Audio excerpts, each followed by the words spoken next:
Welcome to the Commonwealth Museum and our virtual exhibit about Massachusetts history. The exhibit traces the development of rights from the 1600s until today. One way to think about rights is to think about fairness. If people's rights are being violated, they're being treated unfairly. In each gallery, there are stories of people who were treated unfairly, but also stories of people who tried to make things better by changing laws, improving education, or setting up a government that protects our rights. The highlight of our exhibit is the Treasures Gallery, where the museum displays rare historical materials, such as the American Bill of Rights, a document that is world famous. We hope you enjoy the tour, and we hope to see you someday at the Commonwealth Museum.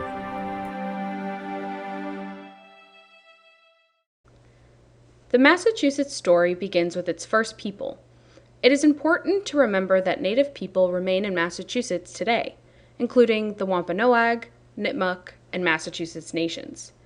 Many Massachusetts place names are actually Native words. The word Massachusetts is a reference to hills, the Blue Hills in Milton and Canton. Some common foods were cultivated by Native people before the arrival of Europeans. Because women did the farming, we call corn, beans, and squash the Three Sisters. They were important to the diet of the first people and of Americans to the present day. When English settlers arrived in the 1600s, they did not take the rights of Native people seriously enough. Eventually, that led to a devastating war, called King Philip's War, after the Native leader who led an uprising. Native people were pushed off their land, and Philip was killed. He is also known by the names Metacom, Metacomet, or Palmecacom. The gallery tells that sad story. It also looks at the early history of English settlers. Most know that the Pilgrims came to Plymouth in 1620. A second group, the Puritans, arrived in 1630 with a document allowing them to set up the Massachusetts Bay Colony. That actual document, called a charter, is on display in the Commonwealth Museum. Both colonies were established by people seeking religious freedom, although they did not always grant it to others. The Massachusetts Puritans are famous for being harsh, as in the Salem witch trials. But their story is more complex. Some of their ideas actually led to improving rights in the long run. They believed in elections to select leaders and held town meetings where men, at least, could voice their opinions. They thought that everyone should be able to read the Bible, so they established public schools. That did not happen in every other English colony. The Boston Latin School, founded in 1635, is the oldest public school in America. They did not realize it, but teaching people to read would promote democracy and demands for basic rights in the long run. They founded Harvard College in 1636, the oldest American university. Most important, the Pilgrims and Puritans were moralistic, preoccupied with questions of good and evil.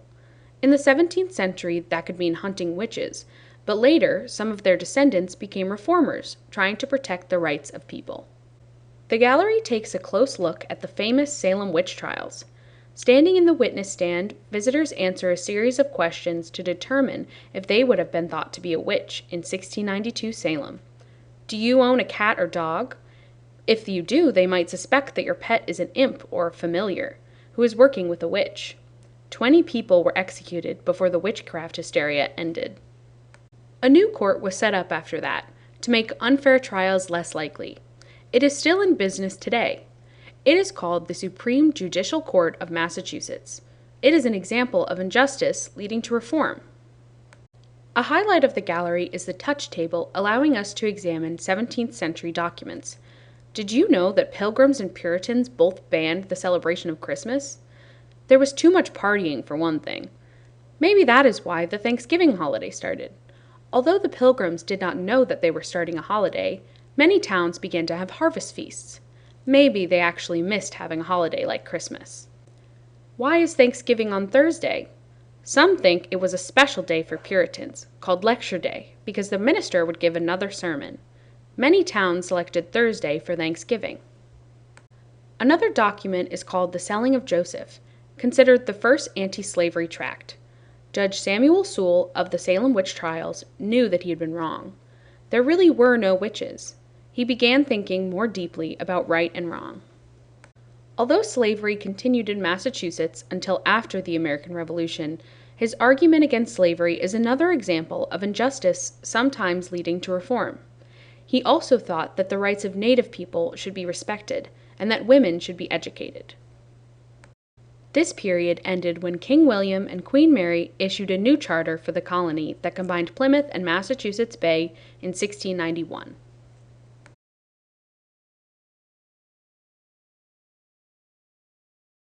By the 1700s, Massachusetts was one of 13 British colonies. Britain and France were the two superpowers in the 18th century. They fought several wars for control of North America. In 1763, the French and Indian War ended with a British victory. The war had been very expensive, and the British government felt that it was only fair that the colonies help out by paying a bit more for their own defense. Among other measures, they placed taxes on the colonies. There was a stamp tax. That did not mean paying a tax for stamps at the post office. It meant buying stamps and placing them on various documents, even on newspapers. There was a famous tax on tea that led to the Boston Tea Party. There were even taxes on dice and playing cards.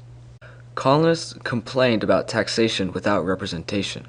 Today, we elect senators and members of Congress to represent Massachusetts in Washington, D.C. Among other things, they vote on taxes. But imagine if the government in London placed taxes without any colonists being involved. Taxation without representation meant that there was no self-government, not even indirectly. Several people began to protest British policies. Samuel Adams took the lead. His supporters called themselves the Sons of Liberty. Some newspaper reports at the time also referred to the Daughters of Liberty. Samuel Adams set up committees of correspondence so the towns in Massachusetts and later the towns in other colonies could share news and plans. Notice that he is pointing at a document. He was saying the British government was not following the rules that appeared in the charter issued by the King and Queen. That actual document is on display in the Commonwealth Museum. You may recognize this famous image of the Boston Massacre created by Paul Revere. It shows British soldiers firing on a crowd in Boston in 1770. The original copper plate used by Paul Revere to create the image is also on display at the Commonwealth Museum. It is one of the most important artifacts in American history. As the conflict developed, people had to choose sides. Patriots wanted independence, Tories wanted to remain under British rule. An interactive helps visitors decide whether they would have been a patriot or a Tory. Characters, including John Hancock, describe events and explain their choices. Visitors can decide if they agree. Of course, John Hancock became a patriot and the most famous signer of the Declaration of Independence. One of the characters is Prince Hall. He was a black man who submitted petitions to the Massachusetts government during the colonial period and later, opposing slavery and unfair treatment of African Americans. We still have his petitions at the Massachusetts archives, and the actor here is using the actual words of Prince Hall. He became a patriot supporting the American Revolution. Paul Revere played a legendary role in the American Revolution, particularly because of his midnight ride warning that British soldiers were heading to Lexington and Concord in 1775. After the battles, he took a series of rides to publicize events. He then submitted a bill for riding, including expenses for self and horse during that time. Who knew that even Paul Revere had expenses? Before leaving the gallery, visitors can try their hand at tracing copies of images from Paul Revere's engravings.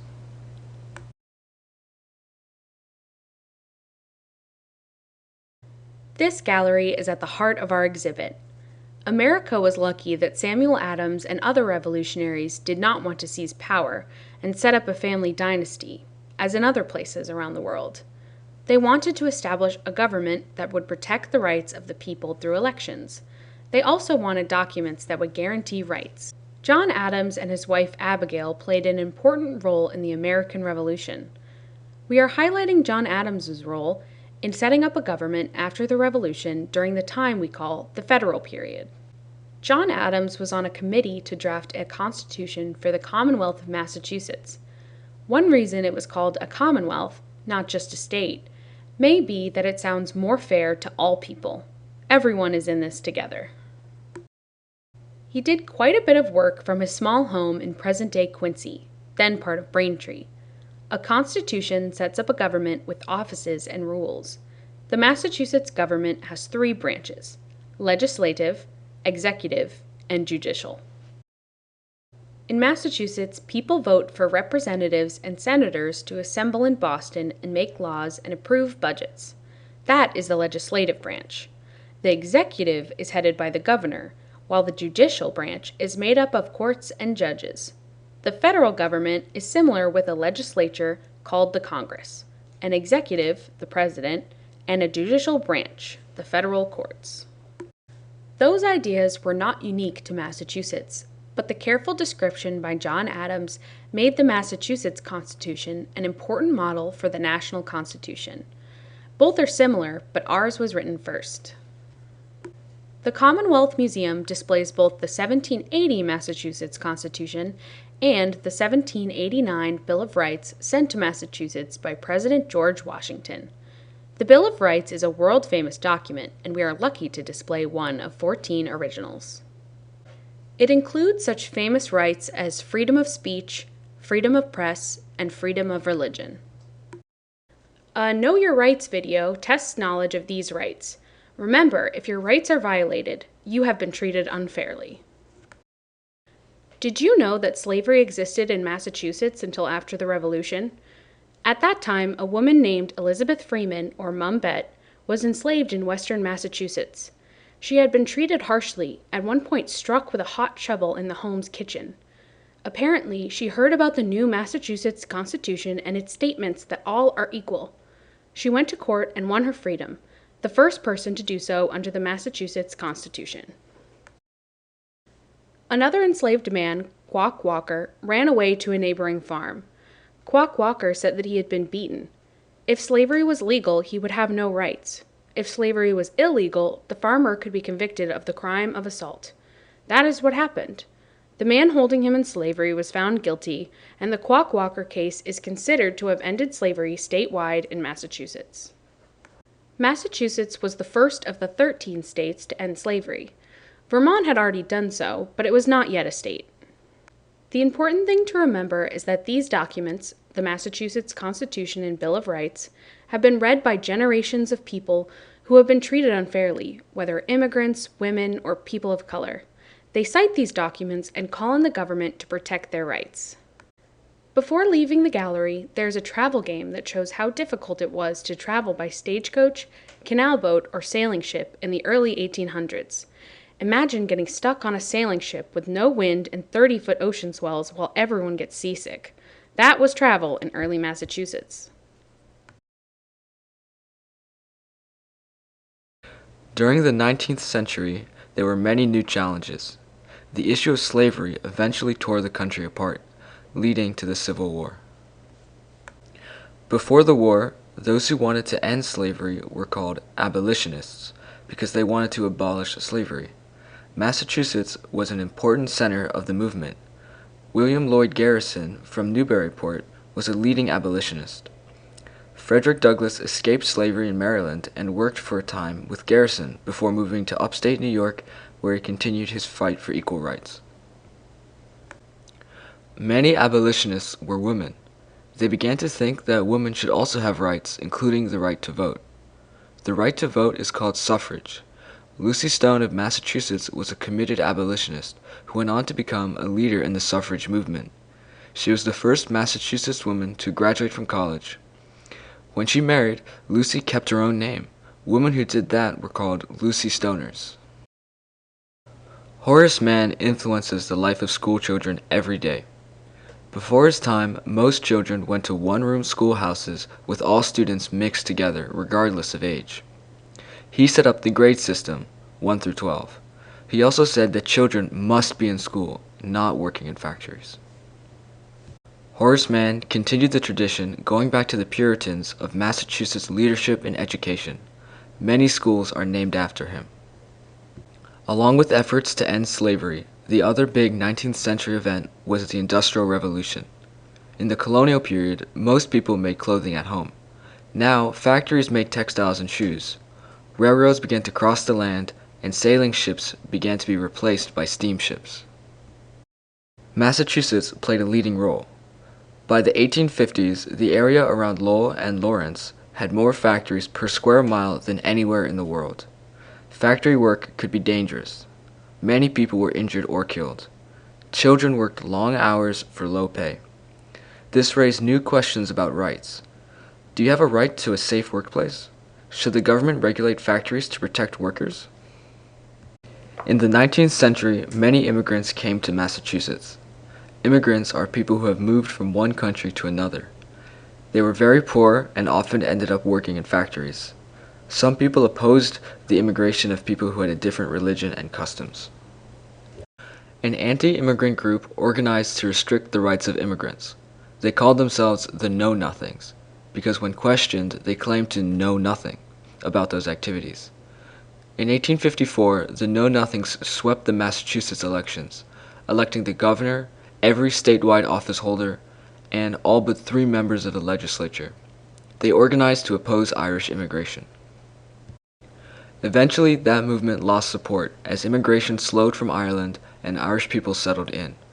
Later, there was hostility towards immigrants from Italy and Eastern Europe. That has been a continuing pattern. At first, immigrants may seem different to some people.